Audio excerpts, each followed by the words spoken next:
नमस्कार की TV news में आपका स्वागत है। मैं हूं स्तुति और आइए एक नजर डालते हैं शहर की प्रमुख सुर्खियों पर। सर्व सेवा संघ से कब्जा हटाने हेतु काफी संख्या में पहुंची फोर्स। विरोध कर रहे लोगों को पुलिस ने लिया हिरासत में।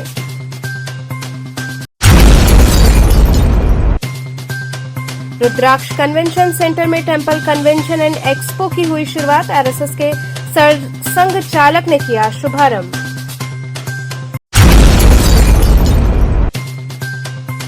मानसिक चिकित्सा विभाग ट्रॉमा सेंटर बीएचयू का मना फर्स्ट फाउंडेशन डे।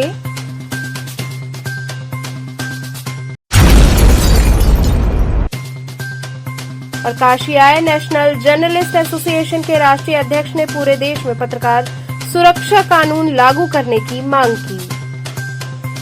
और अब खबरें विस्तार से। सर्व सेवा संघ से कब्जा हटाने हेतु काफी संख्या में फोर्स पहुंची। विरोध कर रहे लोगों को पुलिस ने हिरासत में लिया।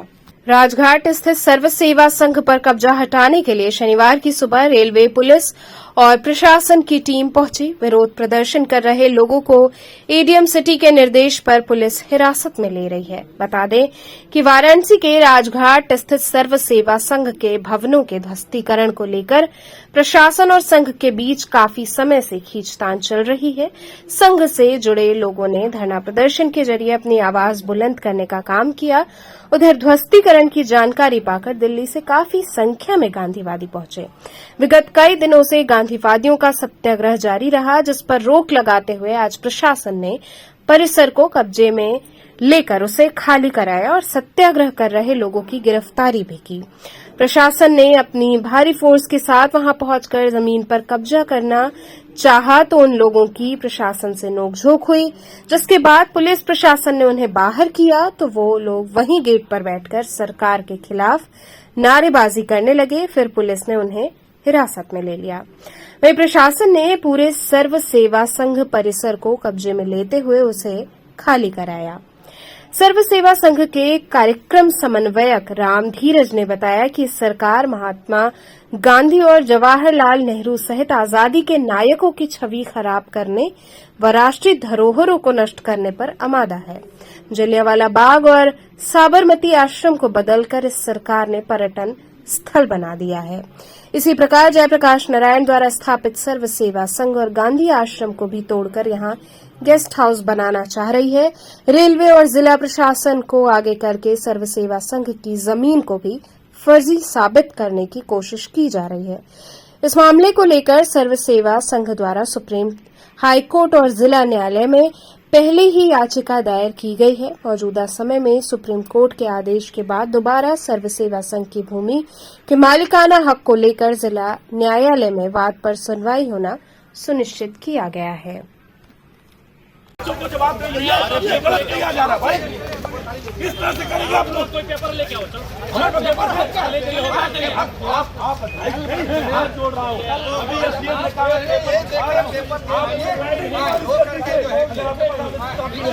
जो है कि आप इस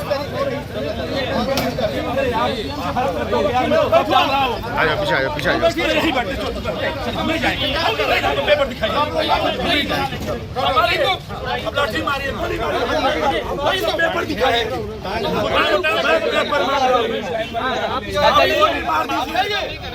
ये पूरी गुंडागर्दी हो रही है। मुख्यमंत्री उत्तर प्रदेश आज बना रहा है, मुख्यमंत्री जी गांधी दिनों की विरासत को जमानत कराया जा रहा है। हम बार बार कह रहे हैं कि लीगल पेपर दिखाए आदेश की। एसडीएम और रेलवे प्रशासन को लोग पेपर नहीं दिखा रहे। आप हमारे मर्जी आ गए, उनको भी काले दिखा रहे हो, मार डालिए, गोली चलाइए।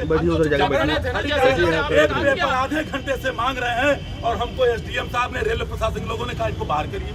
अरे भाई पेपर दिखाए, मतलब आपके पास नहीं है, हम कहाँ कह रहे हैं कि आप मत खाली करें, आप पेपर दिखाइए। हाँ, ये गिरफ्तार कर रहे हैं आप लोग, जो है कोई आदेश नहीं दिखा रहे हैं। क्या कहना चाहेंगे, क्या कहना चाहेंगे प्रशासन के बारे में? जुल्म के टक्कर में महात्मा गांधी अमर रहे, महात्मा गांधी अमर रहे, गांधी तेरे सपनों को, महात्मा गांधी अमर रहे।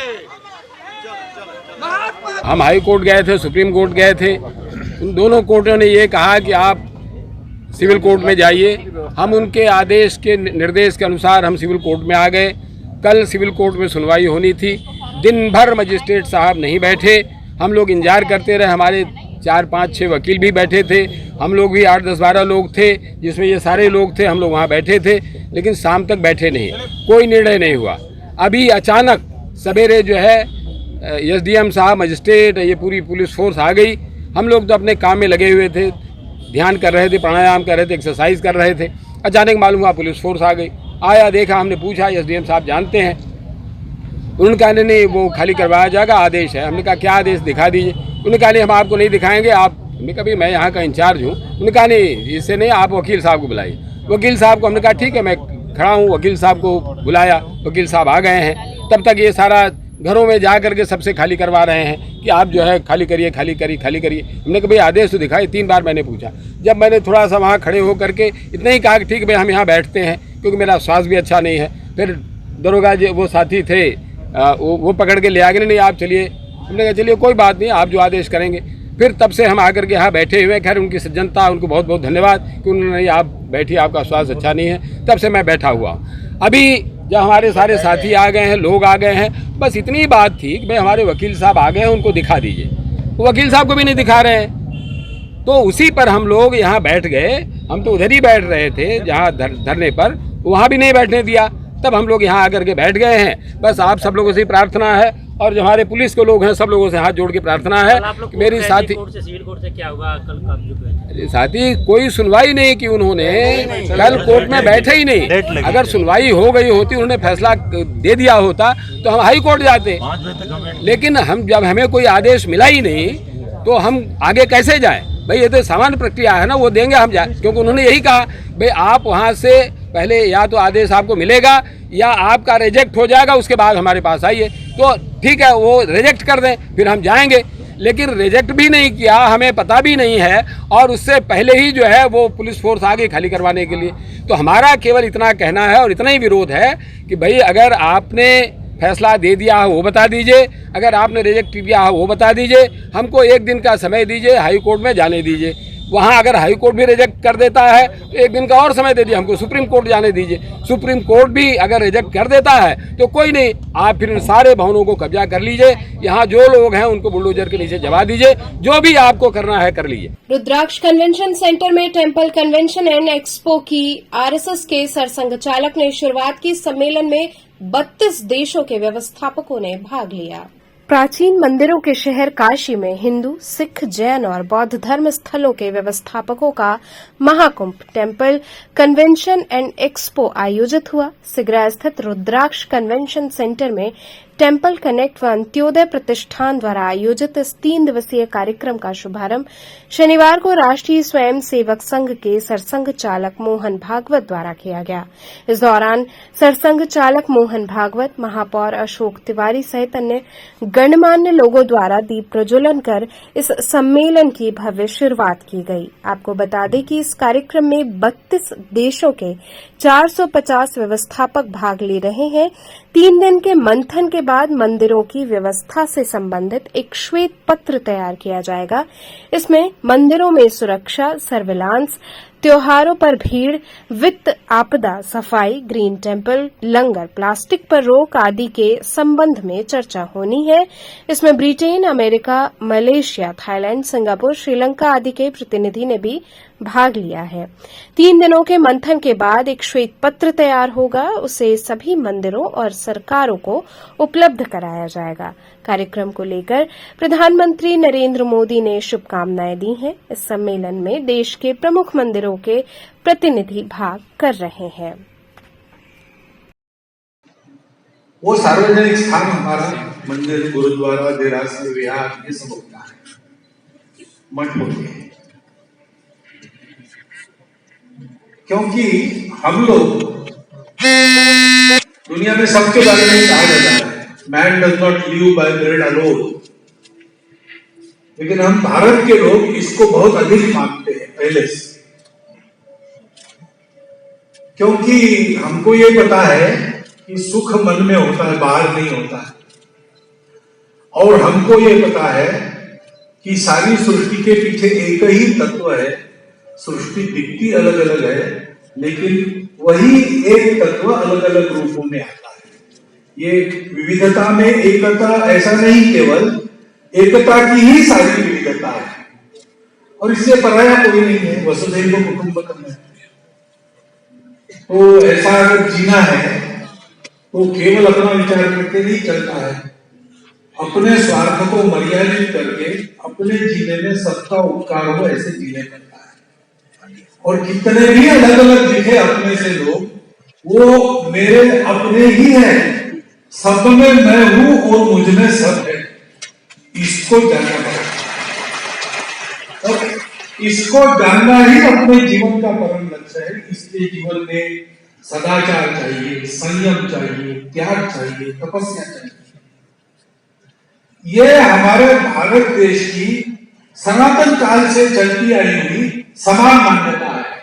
भारतीय पंथ संप्रदाय में ये मान्यता समान है। यही से सारे पंथ संप्रदाय शुरू होते हैं। इतिहास के चक्र में कई अलग अलग प्रकार के समय है। कभी हम गिरे, कभी दूसरों ने धक्का मारकर हमको गिराया, लेकिन हर बार हम गिर गए तो हमारा जीवन न गिर जाए, वो उसी सनातन मूल्यों पर फिर से खड़ा हो जाए। इसलिए देश काल परिस्थिति अनुरूप अलग अलग पंथ संप्रदाय हमारे यहाँ चले। मानसिक चिकित्सा विभाग ट्रॉमा सेंटर बीएचयू का फर्स्ट फाउंडेशन डे मनाया गया। मानसिक चिकित्सा विभाग ट्रॉमा सेंटर काशी हिंदू विश्वविद्यालय ने अपने फर्स्ट फाउंडेशन डे सेलिब्रेशन का आयोजन किया। इस उत्सव का शीर्षक मानसिक स्वास्थ्य और नशे से मुक्ति रखा गया। इस मौके पर चिकित्सा विज्ञान संस्थान के निदेशक प्रोफेसर एसके सिंह, विशेष अतिथि प्रोफेसर आई शर्मा और ट्रॉमा सेंटर के प्रभारी प्रोफेसर सौरभ सिंह सम्मानित किए गए। कार्यक्रम का आरंभ एवं स्वागत मानसिक चिकित्सा विभाग बीएचयू के विभागाध्यक्ष प्रोफेसर जय सिंह यादव ने किया। इस अवसर पर विभिन्न विषयों पर विशेषज्ञ द्वारा चर्चा की गई, जैसे कि अल्कोहलिज्म और तंबाकू के दुरुपयोग के बारे में विशेषज्ञ ने बताया कि शराब और तंबाकू के सेवन से स्वास्थ्य पर गंभीर प्रभाव पड़ता है, जिससे लोगों को मादक द्रव्यों के दुष्प्रभाव से बचने के लिए सरकारी नीतियों को स्वीकार करना और सहायता प्रदान करना जरूरी है। उन्होंने इसे मानसिक रूप से ग्रस्त लोगों के लिए एक बीमारी के रूप में भी दिखाया और इसके उपचार के महत्व को भी उजागर किया। सरकारी नीतियां अल्कोहल के दुरुपयोग से मुक्त समाज को सुनिश्चित करने के लिए सरकार द्वारा कई नीतियां अपनाई गई हैं। ऐसी नीतियों की सराहना की जानी चाहिए और व्यापक रूप से स्वीकार किया जाना चाहिए।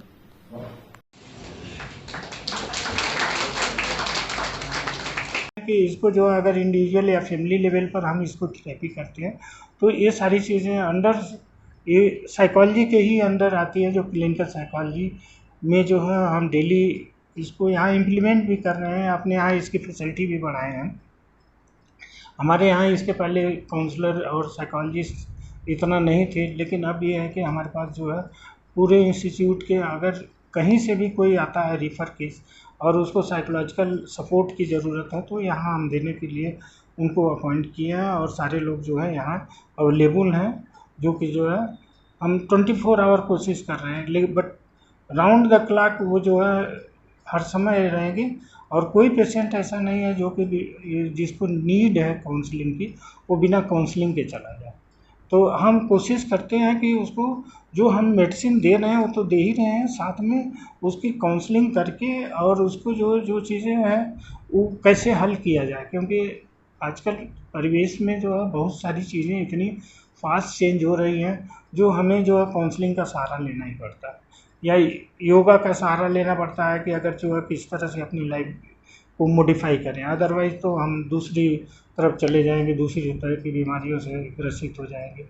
तो इन सब चीज़ों को बचाने के लिए हमारा एक ऐसा प्लेटफॉर्म तैयार किए हैं जो फर्स्ट फाउंडेशन डे और जो एडिक्शन साइकोलॉजी है, इसमें जो है हम ये इसी तरह का प्लेटफॉर्म तैयार कर रहे हैं जिसमें एक होलिस्टिक अप्रोच हो, न कि केवल हम ये कहें कि नहीं हम साइकेट्री का एक प्लेटफॉर्म तैयार कर रहे हैं, हम साइकोलॉजी का कर रहे हैं, हम आयुर्वेद का कर रहे हैं। हमने इसमें एक होलिस्टिक अप्रोच इनकॉर्पोरेट करने की कोशिश करी है और यही हमारी कोशिश चल रही है कि नहीं, हम इसको किसी तरह से इसको आगे ले जाएं और आगे सक्सेस बनाएं। काशी आए नेशनल जर्नलिस्ट एसोसिएशन के राष्ट्रीय अध्यक्ष ने पूरे देश में पत्रकार सुरक्षा कानून लागू करने की मांग की। पत्रकारों के हित के लिए पूरे देश में संघर्षरत नेशनल जर्नलिस्ट एसोसिएशन के राष्ट्रीय अध्यक्ष राकेश कुमार गुप्ता का काशी आगमन पर भव्य स्वागत किया गया। इस दौरान उन्होंने कहा कि आज पत्रकारिता बहुत चुनौतीपूर्ण हो गई है। निष्पक्ष पत्रकारिता करना जान हथेली पर लेकर चलने के बराबर है। इसलिए नेशनल जर्नलिस्ट एसोसिएशन के माध्यम से मैं प्रदेश सरकार और देश के प्रधानमंत्री नरेंद्र मोदी से पूरे देश में पत्रकार सुरक्षा कानून बनाने और इसे लागू करने की मांग करता हूं। इससे पहले नेशनल जर्नलिस्ट एसोसिएशन के राष्ट्रीय अध्यक्ष राकेश कुमार गुप्ता के वाराणसी आगमन पर वाराणसी मंडल अध्यक्ष गौतम कुमार झा ने पाग, माला, दुपट्टा और महाकवि विद्यापति का चित्र देकर सम्मानित किया। इस अवसर पर नेशनल जर्नलिस्ट एसोसिएशन के वाराणसी मंडल अध्यक्ष Gautam Kumar Jha, national journalist association के राष्ट्रीय संगठन सचिव सह विधि सलाहकार अभिषेक श्रीवास्तव, निरंजन कुमार, मणिकांत पांडे, वाराणसी प्रेस क्लब के कार्य समिति सदस्य हरिबाबू श्रीवास्तव अन्नू, सौरभ मिश्रा, शांतेश्वर यादव आदि पत्रकार उपस्थित रहे। राकेश जी, काशी में आए हैं, किस तरह आज आपको सम्मान भी किया गया है, क्या कहना चाहेंगे? काशी आकर के कैसा लगा और कहाँ कहाँ आपने यहाँ पर दर्शन पूजन किया? देखिए, हम लोग बनारस के हमारे मंडल अध्यक्ष श्री गौतम झा जी आए हुए हैं और जब भी मैं बनारस आता हूँ अपने टीम के साथ ये तन मन धन से खड़ा रहते हैं और उन्होंने आज सभी लोगों का स्वागत किया है संयुक्त रूप से और काफ़ी अच्छा लग रहा है। अब बाबा विश्वनाथ की धरती जब भी आते हैं तो मन प्रफुल्लित रहता है। हम लोग जो है 3 दिन से सारनाथ घूमे, माता विंध्याचल का दर्शन किए, विंध्याचल में सभी जगह गए। उसके बाद हम लोग मिर्जापुर में बाबा कौन था अर्गानंद बाबा के आश्रम भी गए, उन्होंने वहाँ पर प्रवचन भी सुना, तो काफ़ी अच्छा लगता है बनारस आने पर। क्या कहना चाहेंगे पत्रकारों के हित के लिए आप लोग की क्या योजना है? देखिए, संगठन हमारा राष्ट्रीय स्तर पर काम कर रहा है और संगठन पूरे भारतवर्ष में हम लोग का भी मोटा मोटी 12 राज्यों में फैले हुए हैं। बनारस में हम लोग का विस्तार हो रहा है। संगठन हित में हम लोग कार्य कर रहे हैं और सभी राज्यों में पत्रकार सुरक्षा कानून को लेकर संगठन जो है बड़ी लड़ाई लड़ रही है। आज झा जी आपका सम्मान किए हैं, काशी आए हैं, तो क्या कहना चाहेंगे अपने टीम को? देखिए, झा जी अधिवक्ताओं के लिए भी अच्छा कार्य कर रहे हैं, साथ में वरिष्ठ साथ में पत्रकार भी हैं और ये लगातार बनारस जोन में नेशनल जर्नलिस्ट एसोसिएशन का विस्तार कर रहे हैं और सभी जिलाओं में ये गठन कर इन्होंने कहा है कि अनुमंडल और ब्लॉक लेवल पर भी संगठन को पहुंचाएंगे और पत्रकार हित की बात हमेशा करते रहेंगे। चाहेंगे आज काशी में आए हैं आप अपनी पूरी टीम के साथ? हम लोग काशी में आए हैं और हमारे साथ राष्ट्रीय अध्यक्ष राकेश कुमार गुप्ता जी हैं, संगठन सचिव अभिषेक श्रीवास्तव जी हैं, प्रमंडल अध्यक्ष निरंजन जी हैं। हम सभी लोग यहाँ आए हैं और जब भी यहाँ आते हैं तो हमारे यहाँ प्रमंडल अध्यक्ष हैं गौतम झा जी, इनसे मिलते हैं और इनके मार्गदर्शन पर यहाँ हम लोग दर्शन करते हैं और पत्रकार हितों की बात करते हैं और पत्रकार को कैसे मजबूत किया जाए इस पर हम लोग चर्चा करते हैं। वृक्षारोपण महाअभियान के तहत शहर के विभिन्न स्थानों पर वृहद वृक्षारोपण किया गया। मुख्यमंत्री योगी आदित्यनाथ के निर्देश पर प्रदेश भर में वृक्षारोपण महाअभियान चलाया जा रहा है। वन विभाग ने प्रदेश भर में सभी 75 जिलों से वृक्षारोपण की 1,11,068 फोटो भी शेयर की है। मुख्यमंत्री योगी आदित्यनाथ ने आज पौधे लगाने का लक्ष्य दिया है। वहीं पर वाराणसी में भी वृक्षारोपण का कार्य लगातार किया जा रहा है। सुबह 5 बजे से वाराणसी में वृक्षारोपण का कार्य शुरू हुआ। दशाश्वमेध के जोनल अधिकारी राजेश अग्रवाल ने बताया कि हम लोग नगर आयुक्त के निर्देशानुसार वृक्षारोपण कर रहे हैं। अब तक हमने 1,500 से ज्यादा पौधरोपण कर लिया है। वहीं दशाश्वमेध जोन के पार्षद ने बताया कि हम लोग बढ़ चढ़कर वृक्षारोपण में भाग ले रहे हैं। किस तरह का वृक्ष आप लोग लगा रहे हैं, क्या योजना है ये जैसा कि आपको पता होगा, हमारे माननीय मुख्यमंत्री जी के आदेश पे हरा भरा पूरा यूपी बनाने का एक शपथ लिया गया है। इसी उपलक्ष्य में नगर निगम द्वारा, स्मार्ट सिटी द्वारा वाराणसी ये राजनिर्माण पार्क बिनिया बाग में आज वृक्षारोपण का कार्य किया गया है आला अधिकारियों द्वारा मिलकर साथ में सारी परिवार के साथ। क्या आगे क्या योजना होगी जिस तरह से प्रदूषण बढ़ता है? जैसे माननीय मुख्यमंत्री जी का आदेश है कि पूरे यूपी में हरियाली पूरा एकदम प्रदूषण मुक्त यूपी बनाना है। इसीलिए हम लोग हर जगह कोने कोने में एकदम सफाई अभियान और हरा भरा वृक्ष लगाने का काम आगे भी जारी रहेगा, पूरे पार्क में, आउटर में, सब तरफ। इसी कड़ी में शनिवार को सुसवाही वार्ड नंबर 39 करमेश्वर महादेव दिव्य प्रांगण में वृहद पौधारोपण का कार्यक्रम किया गया। मुख्य अतिथि के रूप में भाजपा नेता और राज्यसभा सांसद सीमा द्विवेदी द्वारा करमेश्वर मंदिर में दिव्य प्रांगण में बेल, पीपल, बरगद कुल 21 छायाधार व औषधीय युक्त पौधे लगाए गए। मुख्य अतिथि ने पौधारोपण के पूर्व करमेश्वर महादेव जी का जलाभिषेक कर पूजन किया। उन्होंने पौधारोपण उपरांत बताया कि जैसे एक मां अपने बच्चे का पालन पोषण करती है, वैसे ही हम सभी को मिलकर पर्यावरण के लिए एकजुट होना पड़ेगा। साथ ही कार्यक्रम समाप्ति के दौरान करमेश्वर महादेव मंदिर के नवनिर्माण हेतु भाजपा नेता और राज्यसभा सांसद सीमा द्विवेदी ने 11,000 रूपये, सियाराम यादव पूर्व बीडीसी ने 2,100 रूपये व वृंदावन प्राथमिक विद्यालय के प्रधानाचार्य मनीष राय ने 1,000 रूपये सहयोग के रूप में दिया। कार्यक्रम में सुसवाही के भाजपा पार्षद सुरेश कुमार, उपनगर आयुक्त वाराणसी, वन विभाग दरोगा आकाश यादव आदि लोग उपस्थित रहे। उसी परिप्रेक्ष्य में यहाँ आई हुई है। मैडम, आपका लक्ष्य कितने का है? देखिए, हमारा जो सरकार का लक्ष्य है, वो सरकार का लक्ष्य हम कैसे उस लक्ष्य को पूरा करें और उस लक्ष्य से आगे चले जाएं, ये तो अच्छी बात है, लेकिन लक्ष्य हमारा ना पूरा हो ये ना हो। हमारा जो है सरकार का जो लक्ष्य है उसको पूरा करेंगे। और मैंने खुद भी, मैं जनपद जौनपुर की रहने वाली हूँ, वहाँ से 3 बार की विधायक रही, अभी राज्यसभा की सांसद हूँ, रहती बनारस में हूँ। तो आज बाबा विश्वनाथ के नगरी में मुझे पीपल का पेड़ लगाने का अवसर प्राप्त हुआ, बेल का पेड़ लगाने का अवसर प्राप्त हुआ। बाबा के नगरी में मैंने वृक्ष लगाया। ये सारे काम मैं बराबर लगातार करती रहती हूँ और मैंने अपने जीवन में बहुत सारे पौधे लगाए ही नहीं बल्कि लोगों को प्रेरणा भी दिया। जैसे हमारे जो बच्चे स्कूल में पढ़ते हैं, हमने सारे बच्चों से कहते हैं कि सारे बच्चों तुम लोग एक एक पौधा सब लोग ज़रूर लगाओ। किसी का जन्मदिन हुआ उस दिन पौधा लगा दो, किसी की मैरिज एनिवर्सरी हुई उस दिन एक पौधा लगा दो। मतलब हर प्रोग्राम पर एक पौधा लगाए अगर इंसान, तो मैं समझती हूँ कि इससे बहुत ज़्यादा हमारा। स्वामी हरसेवानंद पब्लिक स्कूल की गढ़वा घाट शाखा के बच्चों ने कजरी गीत नृत्य की प्रस्तुति की। श्रावण माह के अंतर्गत गढ़वा घाट स्थित स्वामी हरसेवानंद पब्लिक स्कूल में छोटे छोटे बच्चों द्वारा श्रावण के कजरी सहित अन्य सांस्कृतिक कार्यक्रमों का भव्य आयोजन हुआ। एलकेजी से 3rd तक के छोटे बच्चों का कार्यक्रम लोगों को खूब भाया। तालियों की गड़गड़ाहट से विद्यालय परिसर गूंज उठा।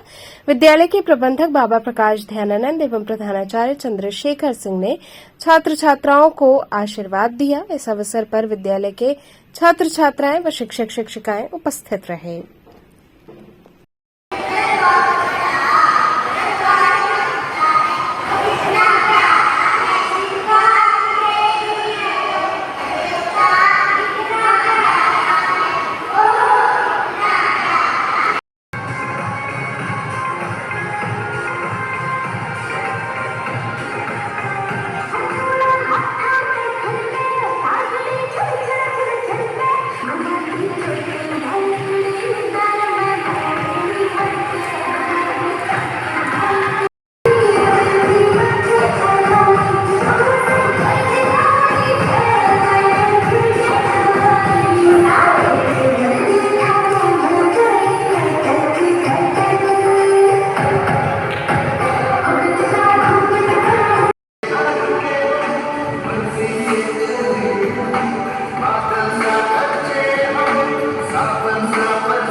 यहाँ रुकेंगे एक छोटे से ब्रेक के लिए।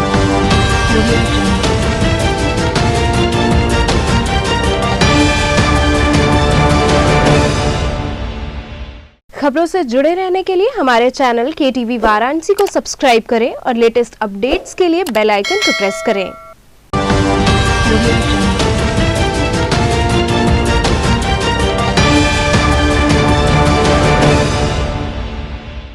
ब्रेक के बाद आपका स्वागत है। सेंट केसी मेमोरियल इंग्लिश स्कूल में शिक्षक अभिभावक सम्मेलन आयोजित हुआ। सेंट केसी मेमोरियल इंग्लिश स्कूल सूरजकुंड नई सड़क स्थित शाखा में अभिभावक शिक्षक सम्मेलन का आयोजन हुआ। सर्वप्रथम विद्यालय के प्रधानाचार्य रविनंदन तिवारी और मैनेजिंग डायरेक्टर तृप्ति तिवारी ने स्वर्गीय डॉक्टर कैलाश चंद्र शर्मा की प्रतिमा पर व गायत्री अवस्थी शर्मा के चित्र पर माल्यार्पण कर दीप प्रज्वलन कर कार्यक्रम का शुभारंभ किया तथा रोटरी क्लब शिवगंगा ने छात्र छात्राओं द्वारा प्रस्तुत एकांकी घर वापसी की प्रस्तुति से प्रभावित होकर पुरस्कार स्वरूप अंगवस्त्रम प्रदान किया तथा उनके उज्जवल भविष्य की कामना की। इस मौके पर शिक्षक अभिभावक सम्मेलन में सभी विद्यार्थियों के अभिभावकों ने शिरकत की और बच्चों के उज्जवल भविष्य को लेकर चर्चा की गई। इस मौके पर विद्यालय के समस्त शिक्षकगण, छात्र छात्राएं तथा उनके अभिभावकगण उपस्थित रहे। विद योर पेरेंट्स, अगर उनके पेरेंट्स आए हैं तो प्लीज वो भी साथ में आ जाए।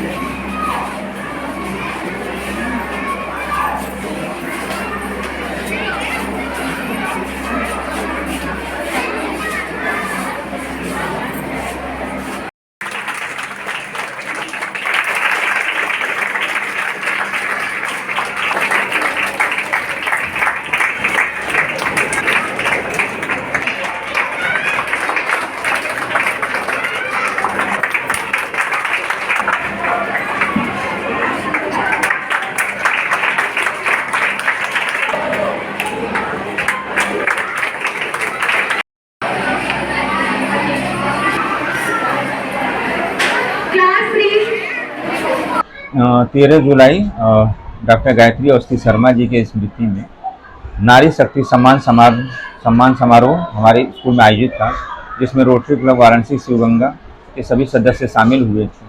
तो जिन बच्चों ने अच्छा परफॉर्मेंस दिया था उनका सम्मानित किया गया है। ये प्रोग्राम नारी के लिए समर्पित है। क्या संदेश दिए इस कार्यक्रम के माध्यम से बच्चों को सम्मानित किया गया? सभी बच्चे जो है बढ़ चढ़कर प्रोग्राम में हिस्सा लें, आगे बढ़ें, उनके उज्जवल भविष्य की हम कामना करते हैं। विशेषरगंज स्थित वाराणसी प्रधान डाकघर में डाकघर निर्यात केंद्र का शुभारंभ हुआ। बदलते परिवेश में डाक विभाग नवीनतम टेक्नोलॉजी अपनाते हुए नित नवाचार कर रहा है। ई कॉमर्स के चलन से पार्सल व्यवसाय में तेजी से वृद्धि हो रही है। देश ही नहीं विदेशों में भी खूब पार्सल भेजे जा रहे हैं। इसी क्रम में वाराणसी परिक्षेत्र के पोस्टमास्टर जनरल कृष्ण कुमार यादव ने विशेषरगंज स्थित वाराणसी प्रधान डाकघर में डाकघर निर्यात केंद्र का शुभारंभ किया। अब यहां से विभिन्न उद्यमी विदेशों में पार्सल भेज सकेंगे और घर बैठे कस्टम क्लियरेंस की सुविधा उपलब्ध होगी। पहले ही दिन वाराणसी के डाकघर निर्यात केंद्र से कुवैत, आयरलैंड और न्यूजीलैंड देशों के लिए बुकिंग की गई। पोस्टमास्टर जनरल कृष्ण कुमार यादव ने कहा कि शीघ्र ही वाराणसी परिक्षेत्र के जौनपुर प्रधान डाकघर, बलिया प्रधान डाकघर, भदोही मुख्य डाकघर एवं पंडित दीनदयाल उपाध्याय उप डाकघर में भी उद्यमियों की सुविधा के लिए डाकघर निर्यात केंद्र की स्थापना की जाएगी। इस अवसर पर प्रथम ग्राहक के रूप में यासिन खान ने पार्सल बुक कराया, जिन्हें पोस्टमास्टर जनरल ने प्रतीकात्मक रूप से रसीद सौंपकर शुभारंभ की घोषणा की। इस मौके पर प्रवर डाक अधीक्षक राजन, सीनियर पोस्टमास्टर संकटा प्रसाद राय, सहायक अधीक्षक सुरेंद्र चौधरी, दिलीप सिंह यादव सहित तमाम अधिकारी, कर्मचारी और उद्यमी उपस्थित रहे।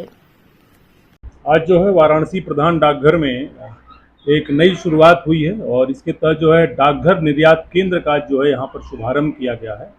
और डाकघर निर्यात केंद्र का शुभारंभ होने से अब जो यहाँ के एक्सपोर्टर हैं, जो विदेशों में जो है पार्सल भेजते हैं, वो घर बैठे अपना जो है आर्टिकल जो है बुक कर सकते हैं। और यही नहीं, घर बैठे ही वो जो है कस्टम क्लियरेंस भी उसका जो है क्लियर कर सकते हैं जो है। और आज पहले दिन है, तमाम लोगों ने जो है बुकिंग भी किया। कुवैत, आयरलैंड और न्यूजीलैंड जैसे तमाम देशों के लिए यहाँ पर आर्टिकल की जो है बुकिंग ही हुई। और भारत सरकार की ये योजना है, डाक विभाग की योजना है कि देश भर में जितने भी हमारे प्रधान डाकघर हैं जिला मुख्यालय पर और जितने भी मुख्य डाकघर हैं, हर जगह पर डाकघर निर्यात केंद्र की स्थापना की जाएगी। वाराणसी परिक्षेत्र में इसके बाद जो है गाजीपुर में स्थापना हो चुकी है, जौनपुर प्रधान डाकघर में हम लोग स्थापना करेंगे, भदोही में स्थापना करेंगे। इसके अलावा जो है पंडित डीडीयू नगर में भी इसकी जो हम लोग स्थापना करेंगे, बलिया प्रधान डाकघर में इसकी स्थापना करेंगे। जहाँ तक बनारस की बात है, बनारस एक बहुत बड़े एक्सपोर्ट हब के रूप में उभरा हाल के दिनों में, और विशेषकर ODOP और GI प्रोडक्ट्स को लेकर करके तो लोगों को काफ़ी आसानी होगी। जो बनारस के एक्सपोर्टर हैं अब इस डाकघर निर्यात केंद्र के माध्यम से दुनिया के किसी भी कोने में अब जो है घर बैठे आर्टिकल का बुक भी कर सकेंगे और कस्टम क्लियरेंस भी कर सकेंगे। कई बार लोगों की शिकायत होती है कि कस्टम क्लियरेंस में उनको काफ़ी समय लगता है, तो अब इसके माध्यम से जो है ये समस्या भी जो है दूर हो जाएगी। और इसके लिए जो भी एक्सपोर्टर हैं उनको जो है डाक विभाग की जो वेबसाइट है indiapost.gov उस पर जाकर के अपना रजिस्ट्रेशन कराना होगा, और वहाँ पर एक लिंक है dnk.cept.gov.in/customers.web। इस लिंक पर जाकर के अपना जो उनको रजिस्ट्रेशन कराना होगा और एक्सपोर्टर होने का अपना जो है प्रमाण पत्र भी देना होगा। उसके बाद उनका रजिस्ट्रेशन होगा और वो कहीं से भी जो है अपने घर से जो वो बुकिंग करा सकेंगे। क्या इसके कुछ अलग से चार्जेस वगैरह ऐसा कुछ? इसके जो चार्जेज हैं, चार्जेज स्वाभाविक सी बात है कि जो हमारा जो है बाहर के जो चार्जेज हैं विदेश के, जो इसके चार्जेज होंगे वही चार्जेज होंगे जो ऑलरेडी जो है पोस्ट ऑफिस जो है विदेश भेजे जाने वाले पार्सल्स के लिए जो है कर रहा है। और आप इसको एक तरह से एक एक्स्ट्रा फैसिलिटी के रूप में देखें। एक तरह से जो है आज चूंकि पार्सल का दौर है, ई कॉमर्स के दौर में हर तरफ जो है पार्सल के रूप में नवाचार हो रहे हैं, तो उस रूप में डाक विभाग इसमें एक वैल्यू ऐड कर रहा है इस रूप में। जो कितनी सुविधाएं होंगी जो एक्सपोर्टर है यहाँ पे और बाकी जो जनता है?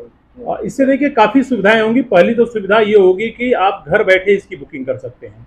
दूसरा सबसे बड़ा प्रॉब्लम आता है लोगों का कस्टम क्लियरेंस का। आप ऑलरेडी घर बैठे अपना जो है कस्टम क्लियरेंस भी कर सकते हैं, और अगर बीच में कहीं कस्टम में कोई भी चीज़ फंसती है तो उसी पोर्टल पर और उनके जो रजिस्टर्ड मोबाइल नंबर पर उस पर सूचना आ जाएगी कि ये आपका ऑब्जर्वेशन है, और आप घर बैठे ही उन चीज़ों का जो है जवाब दे सकते हैं। कहीं भी आपको भटकने की ज़रूरत नहीं है। और जैसा कि मैंने कहा कि Banaras one district one product की बात करें, चाहे GI प्रोडक्ट्स की बात करें, सबसे ज़्यादा GI प्रोडक्ट्स बनारस में हैं। पूरी देश दुनिया में देख रहे हैं कि यहाँ के GI प्रोडक्ट्स जा रहे हैं। उसके माध्यम से जो है कहीं ना कहीं ये सभी उत्पादों में भी जो है वृद्धि होगी। और जो हम लोग एक बात कर रहे हैं कि वोकल फॉर लोकल या जो हम लोग है कि मेड इन इंडिया प्रोडक्ट्स पर जोर दे रहे हैं, कहीं ना कहीं इन सब चीजों को भी बढ़ावा दें। थाना चौक पुलिस बल व RAF टीम ने सावन मुहर्रम के दृष्टिगत पैदल गश्त की। थाना चौक कमिश्नरेट वाराणसी द्वारा आदेशानुसार पुलिस उपायुक्त जोन काशी, कमिश्नरेट वाराणसी, सहायक पुलिस आयुक्त की अध्यक्षता में एवं थाना स्थानीय पर उपस्थित पुलिस बल एवं RAF टीम के साथ सावन मेला, मुहर्रम एवं पंचकोशी यात्रा के दृष्टिगत थाना क्षेत्र में स्थित मिश्रित आबादी वाले क्षेत्र, भीड़भाड़ वाले क्षेत्रों, रोड किनारे अतिक्रमण को हटाना और अन्य मुख्य बाजारों तथा क्षेत्र के मुख्य धार्मिक स्थलों के आसपास पैदल गश्त किया गया। इस दौरान टीम ने सभी को चेतावनी दी और साथ ही अपील की कि सभी त्योहार शांति और सौहार्द के साथ मनाएं।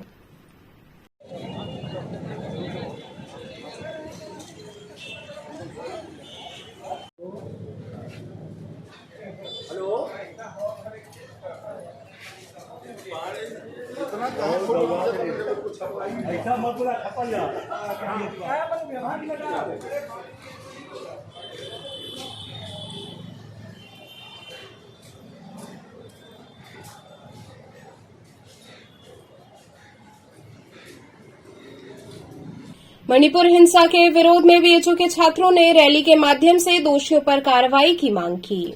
मणिपुर हिंसा को लेकर BHU स्थित विश्वनाथ मंदिर से सिंहद्वार तक विभिन्न छात्र संगठनों द्वारा रैली निकाली गई। इस दौरान सैकड़ों की संख्या में छात्र नारेबाजी करते हुए चल रहे थे। छात्र संगठनों का कहना है कि महिलाओं के साथ मणिपुर में जो बर्बरता करने वाले अपराधी हैं उनको सजा दिया जाए और मणिपुर में शांति बहाल किया जाए। छात्रों ने कहा कि पिछले 2 महीने से ज्यादा समय से मणिपुर एक भयंकर त्रासदी से जूझ रहा है।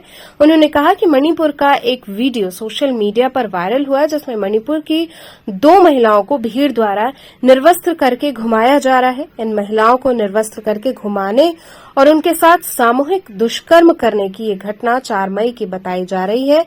मणिपुर के मुख्यमंत्री ने खुद ये माना कि राज्य में ऐसी बहुत घटनाएं हुई हैं।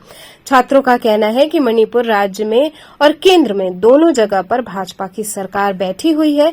नफरत की राजनीति पर फलने फूलने वाली भाजपा सरकार के लिए मणिपुर में शांति बहाल करना मुद्दा नहीं है। इन पूरे 2 महीनों के दौरान प्रधानमंत्री चुनाव प्रचार और विदेश यात्रा में लगे रहे और दूसरी तरफ मणिपुर में इंसानियत को शर्मसार कर देने वाली ऐसी घटनाएं होती रहीं। छात्रों ने कहा कि इंटरनेट बंद होने के बावजूद अगर इस घटना का वीडियो वायरल हुआ है तो जमीनी हकीकत और भयानक होगी। विश्वनाथ मंदिर से सिंहद्वार पहुंचे विभिन्न संगठनों को पुलिस द्वारा रोक दिया गया, जिसके बाद विभिन्न छात्र संगठनों ने अपने अपने विचार रखे। इस कार्यक्रम में प्रमुख रूप से बीएसएम, दिशा छात्र संगठन, एनएसयूआई के साथ ही विभिन्न छात्र संगठन शामिल रहे। रैपिस्टों से जंग रहेगी, जंग रहेगी, जंग रहेगी। दंगाइयों से जंग रहेगी, जंग रहेगी, जंग रहेगी। सत्ता से जंग रहेगी, जंग रहेगी, जंग रहेगी। पुलिस वाले साथियों से थोड़ा जगह छोड़ के हम लोग पब्लिक प्रोटेस्ट कर रहे हैं। लोग आप पीछे जगह है, पीछे तो हम लोग ये प्रोटेस्ट करने जा रहे हैं जो मणिपुर में हाल में घटना हुई है हिंसा की। हम लोग देख रहे हैं कि 2 महीने से जो लगातार घटनाएं चल रही है 2 समुदाय के बीच में, और हम पूरी तौर पे मानते हैं कि इसके लिए सरकार जिम्मेदार है। जिस तरीके की पॉलिसी सरकार लाई है जानबूझकर, ताकि वहाँ पर उन दोनों कम्युनिटीज़ के बीच में कन्फ्लिक्ट हो, और उसी की आड़ में वो चाहती है कि वहाँ की जो ज़मीनें हैं, जो पहाड़ है, उसको वो लूट कर सके, उसको वहाँ पर कंपनी आके अपना स्थापित कर सके। तो उसी सारे संसाधनों की लूट के चक्कर में जो फांसीवादी हमला है सरकार का दोनों समुदाय के बीच लड़ाई पैदा करने का, और हम लगातार देख रहे हैं जो इतने सारे लोगों की जान जा रही है। और अभी जो वीडियो वायरल हुई है खास तौर पे, जो कि इतनी पुरानी वीडियो है, अब जाके सामने है, मई की वीडियो जो कि अब जाके सामने है 2 महीने बाद, उसमें इतना मतलब शर्मनाक वीडियो है, वो इंसानियत को शर्मसार करने वाला। और उसमें जो हमारे जो मणिपुर के सीएम है, उनका जो बयान हम लोग देख सकते हैं, जो बोल रहे हैं कि ऐसी घटनाएं होती रहती हैं, ऐसी घटनाएं लगातार हो रही हैं, और इसी कारण वो इंटरनेट को बंद कर दिए हैं। यानी कि उनका इसमें कोई ध्यान नहीं है कि ऐसी कोई घटना हो रही है तो इस पे वो एक्शन ले, इस पे जो है वो किसी भी तरीके से पीस को स्टैब्लिश करे, बल्कि उनका ये ध्यान है कि ये घटना बाहर ना जा पाए, बाहर के लोगों को ना पता चल पाए। इस वजह से वो इंटरनेट को बंद कर रहे हैं। तो ये साफ तौर पे हम देख रहे हैं कि कैसे सरकार इसको दबाने की कोशिश कर रही है लगातार। और जो हमारे प्रधानमंत्री हैं, 2 महीने से उन्होंने कोई संज्ञान नहीं लिया है। अब जाके जब वीडियो सबके सामने पब्लिकली आई है, तब जाके वो 2 आंसू बहा ले रहे हैं। तो वो साफ तौर पे है कि मणिपुर में जो राजनीति है वो सरकार द्वारा प्रायोजित है, भाजपा द्वारा प्रायोजित है। उसी के खिलाफ में हम लोग ये आंदोलन करने जा रहे हैं, और ये उनको हम चेतावनी भी देने जा रहे हैं कि अगर इस तरीके से वो करते रहे, इसी तरीके से दंगा को भड़काते रहे, तो फिर हम इससे भी बड़े आंदोलन आगे करेंगे। तो अभी हम लोग यहाँ पे वीटी पर शुरू कर रहे हैं, विश्वनाथ मंदिर पर। हम यहाँ पर थोड़ा सा कार्यक्रम करेंगे थोड़ी देर, और यहाँ से मार्च निकालते हुए हम लंका गेट जाएंगे। तो इसमें कई सारे ज्वाइंट में संगठन है। भगत सिंह स्टूडेंट्स मोर्चा है, उसी के मैं सदस्य हूँ। उसके अलावा दिशा है, एनएसयूआई है और आइसा है, और उसके अलावा कई सारे जो कॉमन स्टूडेंट्स हैं वो भी आए हैं। नागरिक समाज के भी कई सारे लोग आए हैं। और आज हम लोग यहाँ पे एक राष्ट्रीय प्रतिरोध दिवस के रूप में हम लोग मणिपुर में जो हिंसा हुई है उसके लिए हम लोग विरोध प्रदर्शन कर रहे हैं। तो कहाँ से कहाँ तक आप रैली निकाल? हम बीटी से लंका पे हमारी रैली रहेगी। हम बीटी से मार्च करते हुए लंका पे जाएंगे और वहाँ पे हम अपनी सभा करेंगे। उद्देश्य क्या है इसका? हमारा उद्देश्य यही है कि मणिपुर में जो हिंसा हो रही है 2 महीने से, और भाजपा सरकार जिस तरीके से चुप है, वहाँ पे केंद्र सरकार में भी भाजपा है, वहाँ पे भी भाजपा है, लेकिन इतनी बर्बरतापूर्वक जो घटनाएं हुई है उस पर भी अमित शाह, मोदी सभी लोगों ने चुप्पी साधे हुए थे। हमारी बस यही मांग है कि वहाँ के मुख्यमंत्री को बर्खास्त किया जाए और अमित शाह इस्तीफा दें, और जितने भी दोषी हैं उन पे कार्रवाई किया जाए, और ऐसी जो घटनाएं हो रही हैं उसको तत्काल ही बंद किया जाए। आरएसएस के सरसंघ चालक मोहन भागवत ने बाबा श्री काशी विश्वनाथ के दरबार में हाजिरी लगाई। राष्ट्रीय स्वयंसेवक संघ के सरसंघ चालक मोहन भागवत इन दिनों काशी प्रवास पर हैं। इस दौरान वे कई संत महात्माओं से मुलाकात कर उनका आशीर्वाद ले रहे हैं। इसी कड़ी में मोहन भागवत ने बाबा काशी विश्वनाथ के दरबार में हाजिरी लगाई। कड़ी सुरक्षा व्यवस्था के बीच उनका काफिला विश्वनाथ धाम पहुंचा। इसके बाद मोहन भागवत ने गर्भगृह में बाबा श्री काशी विश्वनाथ का विधिवत पूजन अर्चन किया।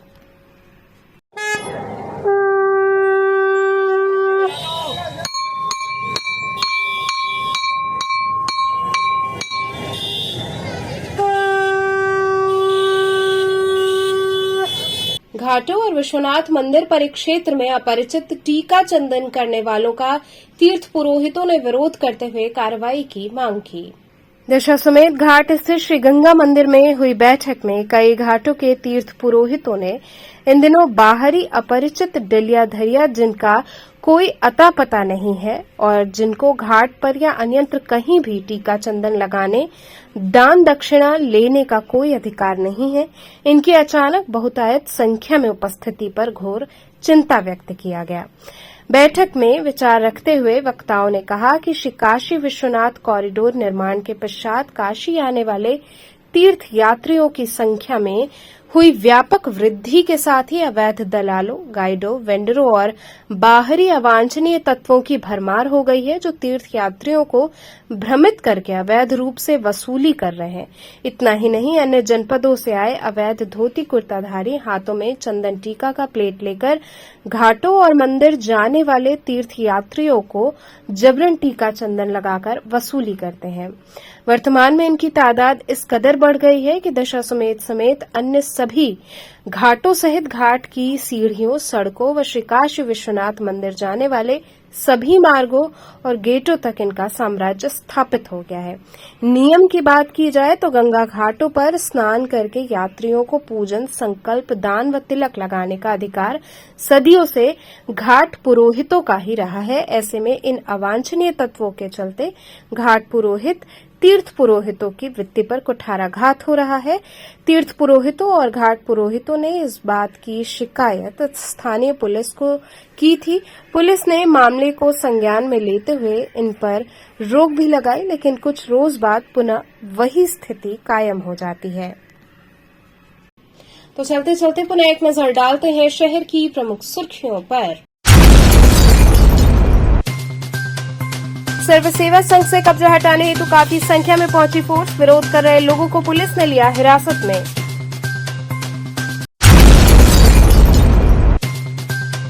रुद्राक्ष कन्वेंशन सेंटर में टेंपल कन्वेंशन एंड एक्सपो की हुई शुरुआत। आरएसएस के सरसंघ चालक ने किया शुभारंभ।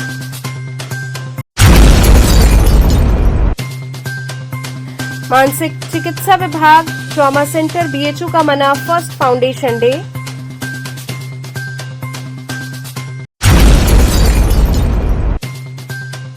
और काशी आए नेशनल जर्नलिस्ट एसोसिएशन के राष्ट्रीय अध्यक्ष ने पूरे देश में पत्रकार सुरक्षा कानून लागू करने की मांग की। तो ये थे आज के समाचार। कल फिर होगी मुलाकात, तब तक के लिए नमस्कार।